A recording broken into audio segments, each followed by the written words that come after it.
महाभारत को सनातन धर्म का 5वां वेद भी माना जाता है। महाभारत में कुल 1,10,000 श्लोक हैं। कहा जाता है कि महाभारत द्वापर युग की रचना है, जिस युग में भगवान श्री कृष्ण ने स्वयं जन्म लिया था। इसीलिए महाभारत को हिंदुओं के समस्त धार्मिक ग्रंथों में काफी पवित्र भी माना जाता है। नारायण स्वरूप भगवान श्री कृष्ण, उनके सखा अर्जुन, देवी सरस्वती और भगवान व्यास जी को नमन करके असुरों पर विजय प्राप्त करवाने वाली महाभारत की कथा का अध्ययन प्रत्येक व्यक्ति को अवश्य करना चाहिए। इसके लिए ज्ञानविला प्रस्तुत करता है संपूर्ण महाभारत गाथा। नमस्कार मित्रों, आपका ज्ञानविला YouTube चैनल में स्वागत है।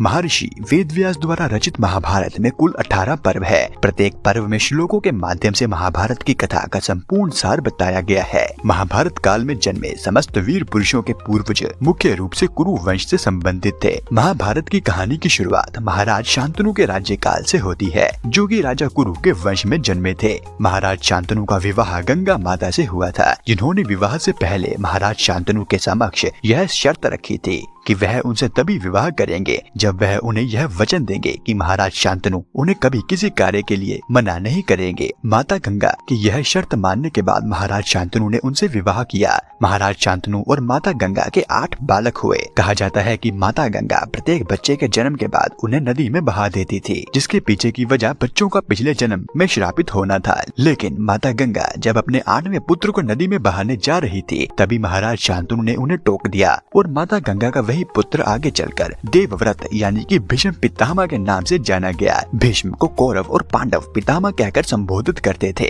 महाराज शांतनु के टोकने के बाद माता गंगा ने उन्हें बताया कि हमारे 8 पुत्र पिछले जन्म में वसु देवता के अवतार थे, जिन्हें गुरु वशिष्ठ ने उनकी गाय का हरण करने के लिए श्राप दिया था। ऐसे में अपने सभी बालकों को श्राप से मुक्त करने के लिए मैं उन्हें नदी में बहा दिया करती थी। अंत में आपने मेरा वचन तोड़ दिया, इसीलिए अब मैं इस पुत्र यानी कि देवव्रत को अपने साथ हमेशा के लिए ले जा रही हूँ। इतना कहते ही गंगा माता वहाँ से चली गई, जिसके बाद महाराज शांतनु हर रोज गंगा माता से अपनी गलती की क्षमा करने के लिए नदी किनारे जाया करते थे। फिर एक दिन माता गंगा भीष्म यानी कि देवव्रत को हमेशा के लिए महाराज शांतनु के पास छोड़कर चली गई। महाराज शांतनु अकेले ही भीष्म की परवरिश करते और उन्हें एक महान योद्धा बनाते हैं। एक बार की बात है, महाराज शांतनु जंगल में शिकार करने गए, तब वहाँ उनकी मुलाकात सत्यवती से होती है, जिनसे उन्हें प्रेम हो जाता है। महाराज शांतनु सत्यवती के पिता से उसका हाथ मांगने जाते हैं, तो सत्यवती महाराज के आगे यह शर्त रख देती है कि वह उनसे तभी विवाह करेंगे जब वह भीष्म के स्थान पर उनके गर्भ से जन्मे बालक को हस्तिनापुर राज्य का उत्तराधिकारी घोषित करेंगे। लेकिन महाराज शांतनु को यह बिल्कुल भी मंजूर नहीं था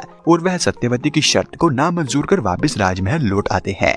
फिर जब भीष्म को इस बात का पता चलता है, तब वह अपने पिता के प्रेम के खातिर माता सत्यवती को आजीवन अविवाहित रहने का वचन देते हैं और उन्हें भरोसा दिलाते हैं कि वह कभी हस्तिनापुर की राजगद्दी पर नहीं बैठेंगे, बल्कि वह अपने प्राण तब तक नहीं त्यागेंगे जब तक हस्तिनापुर पूर्ण रूप से सुरक्षित नहीं हो जाता है। इसके बाद वह अपने पिता महाराज शांतनु और सत्यवती का विवाह करवा देते हैं।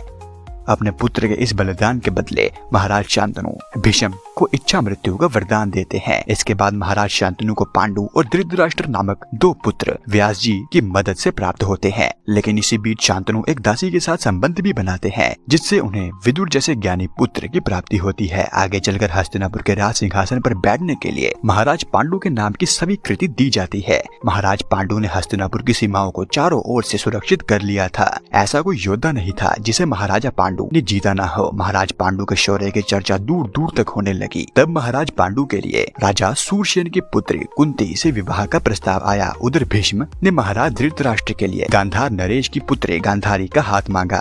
गांधार राजकुमार शकुनी को अपनी बहन के लिए एक अंधे राजा का रिश्ता मंजूर नहीं था, लेकिन गांधारी ने भीष्म का मान रखते हुए विवाह के लिए स्वीकृति दे दी। साथ ही महाराज धृतराष्ट्र की नेत्रहीनता के चलते उन्होंने अपनी आंखों पर भी सदा के लिए पट्टी बांध ली। तो वही दासी पुत्र विदुर का विवाह शुल्भा नामक स्त्री से हुआ।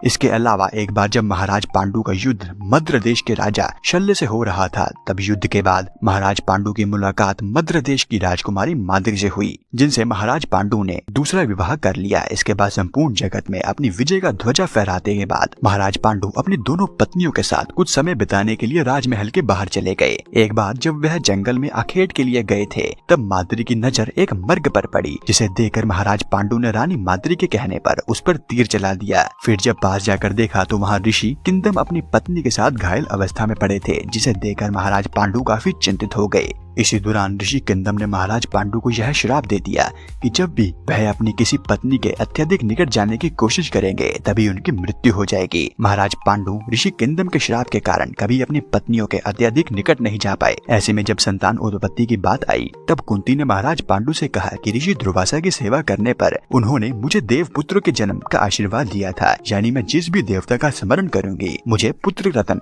की प्राप्ति होगी। कहते हैं कि इसी प्रकार जब रानी कुंती ने यम देवता का स्मरण किया तब युधिष्ठिर ने जन्म लिया, पवन देव के आशीर्वाद से भीम ने जन्म लिया, इंद्र देवता के आशीर्वाद से अर्जुन की उत्पत्ति हुई। उधर रानी माद्री ने भी रानी कुंती से उनके लिए पुत्र उत्पन्न करने को कहा, जिस पर रानी कुंती ने अश्विनी देवताओं को याद करके नकुल और सहदेव को जन्म दिया। रानी कुंती और माद्री ने 5 पांडु पुत्र की देखभाल की। एक बार जब महाराज पांडु ध्यान में लीन थे तब रानी माद्री नदी में स्नान करके लौट रही थी, जिन्हें देखकर महाराज पांडु स्वयं को रोक नहीं सके और वह रानी माद्री के पास जाकर उन्हें गले लगा लिया, लेकिन ऋषि किंदम के श्राप के चलते उनकी तुरंत ही मृत्यु हो गई। इसी दौरान स्वयं को दोषी मानते हुए रानी माद्री ने भी आत्मदाह कर लिया, जिसके बाद 5 पांडव की परवरिश की जिम्मेदारी रानी कुंती पर आ गई। और जब हस्तिनापुर राज्य को महाराज पांडु की मृत्यु का समाचार मिला तब भीष्म ने कुंती और 5 पांडु पुत्रों को राजमहल वापस बुला लिया। महाराज पांडु की मृत्यु के बाद महाराज धृतराष्ट्र को हस्तिनापुर का कार्यभार सौंपा गया। आपको बता दें, जब पांडवों का जन्म हुआ था उसी वक्त महल में महाराज धृतराष्ट्र और रानी गांधारी ने 100 कौरव पुत्रों और एक कन्या को भी जन्म दिया था। महर्षि वेदव्यास के कहे अनुसार रानी गांधारी को दुर्योधन दुशासन समेत 100 कौरव पुत्रों और एक पुत्री दुशाला की प्राप्ति हुई थी। इसके अलावा महाराज धृतराष्ट्र के एक दासी के साथ अनैतिक संबंध के चलते एक बालक ने जन्म लिया था, जिसका नाम युयुत्सु था, जिसने महाभारत का युद्ध पांडवों की ओर से लड़ा था। उधर राजमहल पहुंचते ही भीष्म ने कुल गुरु कृपाचार्य को पांडव और कौरवों के गुरु नियुक्त कर दिया था और वह अपने आश्रम में पांडवों और कौरवों को शिक्षा दिया करते थे। और कुल गुरु कृपाचार्य राजमहल के मुख्य व्यक्ति भी थे। इसके चलते उनका अधिकतर समय राजमहल के कार्यों में व्यस्त रहा करता था। ऐसे में भीष्म ने गुरु द्रोणाचार्य को पांडवों और कौरवों का गुरु नियुक्त किया।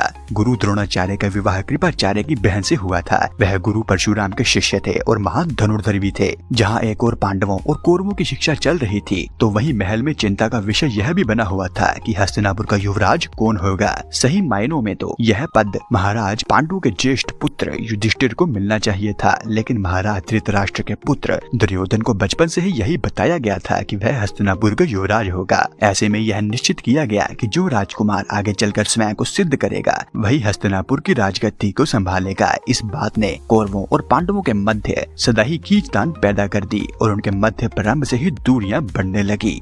गुरु द्रोणाचार्य के आश्रम में जहाँ कौरव और पांडव शिक्षा लिया करते थे वहाँ पांडव अर्जुन गुरु द्रोणाचार्य के काफी पसंदीदा शिष्य भी थे।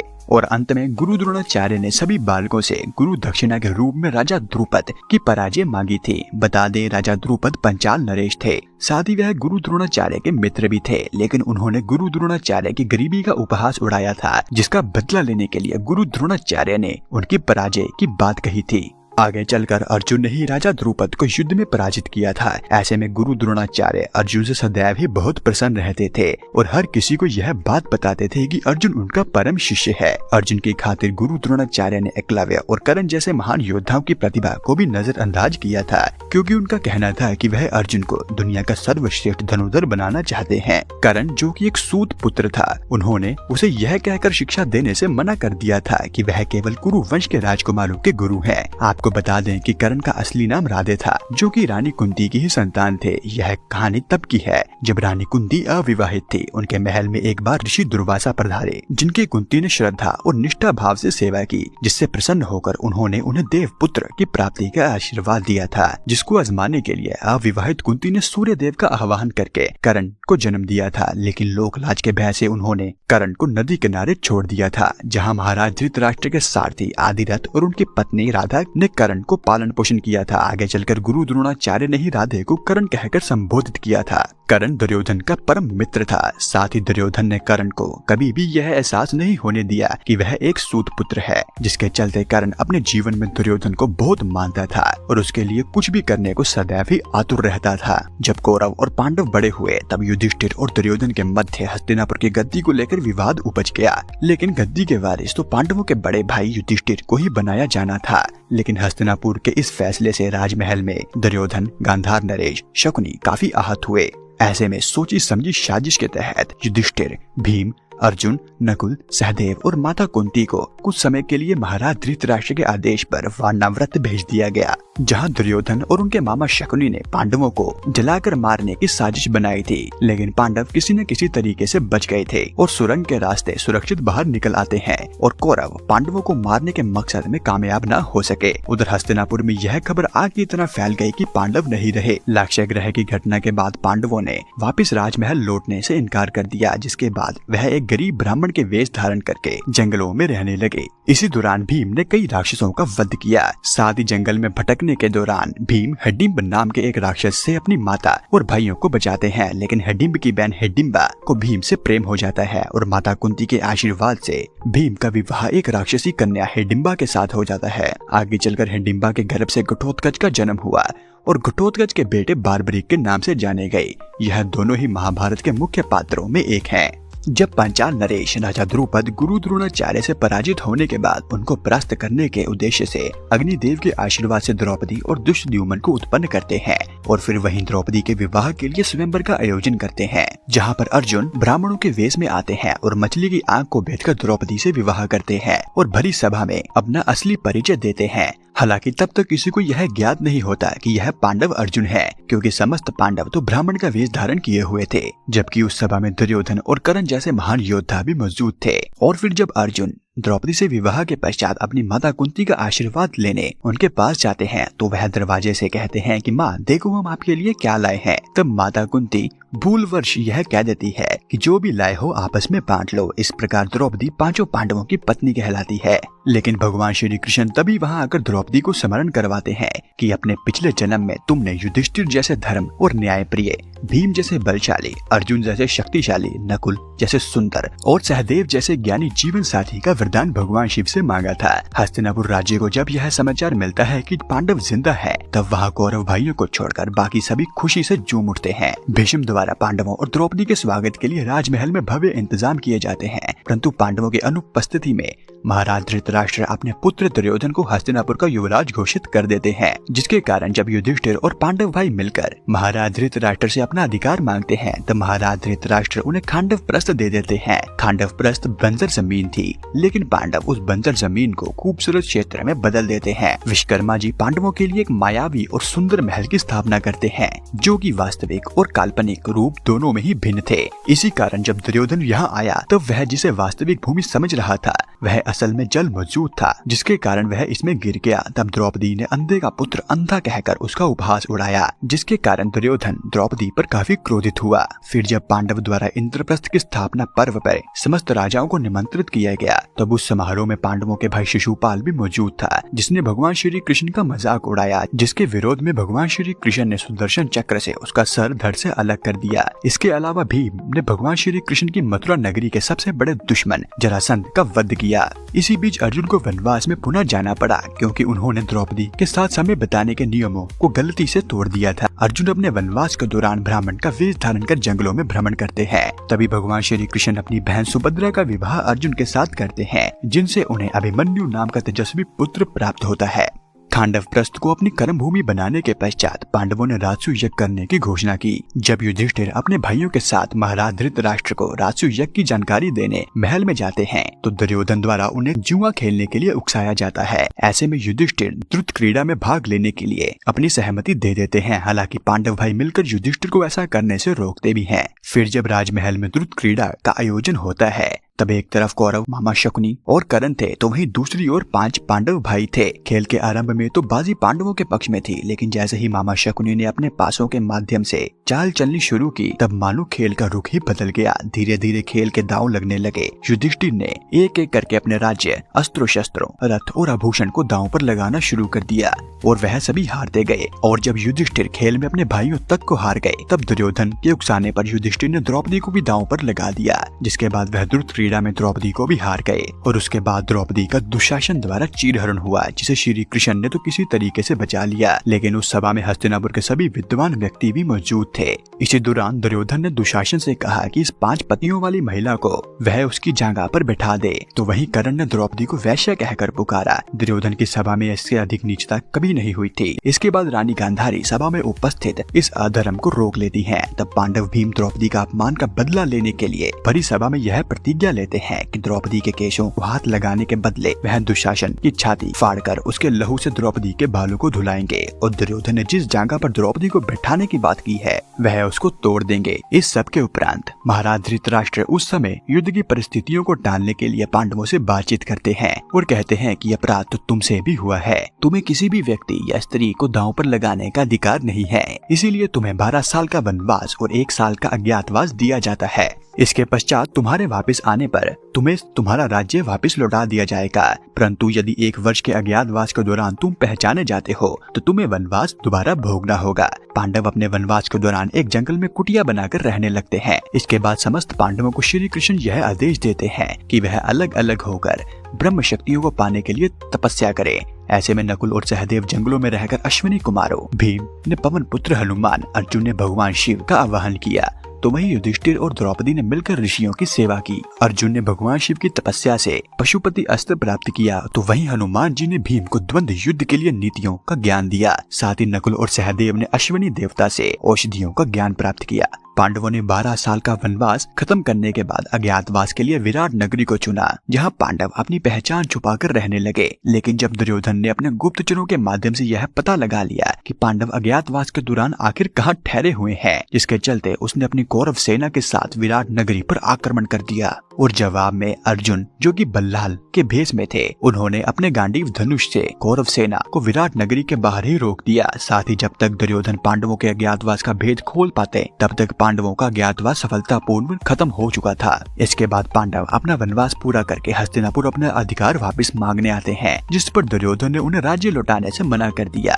फिर दुर्योधन की बात सुनकर पांडवों को काफी गुस्सा आया और उन्होंने युद्ध करने की बात कही। उसी दौरान महामंत्री विदुर ने कौरवों को समझाया कि पांडवों से युद्ध करना आसान नहीं है, लेकिन दुर्योधन अहंकार के विषभूत पांडवों से युद्ध करने के लिए तैयार हो जाता है। इसके बाद दोनों ही पक्ष युद्ध में अपनी अपनी सेना को बढ़ाने के उद्देश्य से लग जाते हैं। उधर युद्ध की बात निश्चित होने पर विदुर भीष्म पितामह से युद्ध को रोकने की बात कहते हैं, लेकिन भीष्म पितामह राज्य के आदेश से बंधे होने के कारण विवश पूर्ण कुछ नहीं कर पाते। युद्ध की तैयारियां सुनिश्चित हो जाने के पश्चात दोनों ही पक्षों की ओर से शांति दूतों को भेजा जाता है, लेकिन कौरव फिर भी नहीं समझते और युद्ध तय हो जाता है। युद्ध के पहले दिन का आरंभ शंखनाद से किया गया, जिसके बाद दोनों पक्ष एक दूसरे के सामने आ गए। इसी दौरान अर्जुन ने अपने सामने पिता तुल्य भीष्म पितामह और गुरु द्रोणाचार्य को देखा और तब उन्होंने अपने गांडीव को रखते हुए भगवान श्री कृष्ण से युद्ध को टालने की बात कही, जिस पर भगवान श्री कृष्ण ने अर्जुन को श्रीमद् भगवद गीता का ज्ञान दिया। इसके बाद युद्ध प्रारंभ हुआ। युद्ध के पहले दिन पांडवों को काफी हानि हुई तथा राजा विराट के दोनों पुत्र वीरगति को प्राप्त हो गए। युद्ध के दूसरे दिन किसी भी मृत्यु का समाचार नहीं मिला।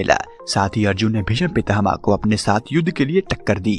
युद्ध के तीसरे दिन दुर्योधन ने भीष्म पितामह को पक्षपात का आरोप लगाया, जिसके फलस्वरूप भीष्म पितामह ने युद्ध में पांडवों की सेना में खलबली मचा दी, जिससे पांडवों को काफी नुकसान हुआ। युद्ध के चौथे दिन भीष्म पितामह समस्त पांडवों पर भारी पड़ गए। युद्ध के 5वें दिन अर्जुन के पुत्र अभिमन्यु से भीष्म पितामह का परिचय हुआ। उस दौरान अभिमन्यु मात्र 16 वर्ष के थे। युद्ध के 6ठे दिन भगवान श्री कृष्ण ने भीष्म पितामह को शस्त्र त्यागने के लिए कहा और न त्यागने पर विराट रूप के दर्शन करवाए, जिसके बाद भीष्म पितामह ने 5 पांडवों को अपनी मृत्यु का भेद दिया। उन्हें बताया कि तुम्हारी सेना में शिखंडी नाम का एक अर्धनारी रूप लिए योद्धा मौजूद है, जो कि देवी अम्बा का पुनर्जन्म है। युद्ध के 7वें दिन शिखंडी ने अर्जुन के रथ पर सवार होकर युद्ध भूमि में प्रवेश किया, जिसे देखकर भीष्म पितामह ने अपने शस्त्र त्याग दिए और फिर अर्जुन ने उन्हें बाणों की वर्षा दी, जिसके बाद भीष्म पितामह के लिए बाणों की शैया तैयार की गई।